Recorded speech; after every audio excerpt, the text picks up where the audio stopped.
In today's video, I'm going to teach you how to review your chess games with Game Review. Right after you finish a game, the fastest way to begin learning is to click the green Game Review button. You'll see it on the Game Over pop-up, and it's also available on the right side of the screen.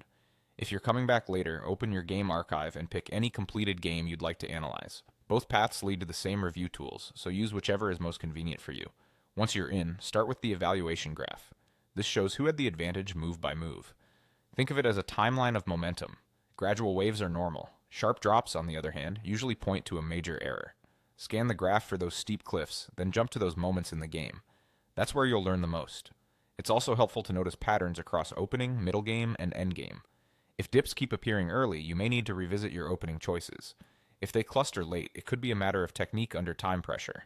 Next, look at your accuracy score, sometimes called CAPS. This number runs from 0 to 100 and reflects how closely your moves match the engine's best choices. Higher means closer to optimal play, but don't treat it like a school grade. Use it to compare your performance across your own games and time controls. A blitz game will naturally have a different accuracy profile than a longer game. Now review the move classifications. When you see brilliant or great, that means you found an excellent, often game-changing idea.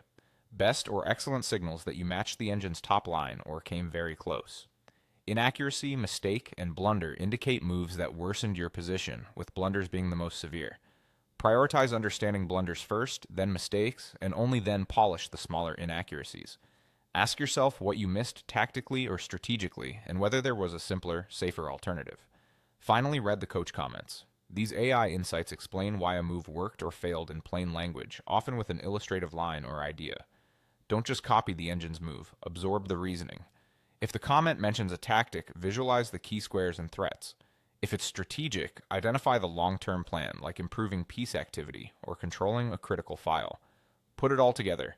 Use the evaluation graph to find the critical moments, the accuracy score to gauge overall play, the classifications to triage your review, and the coach comments to understand the why. Over time, your archive becomes a record of clear progress. Keep reviewing, stay curious, and let each game make the next one better.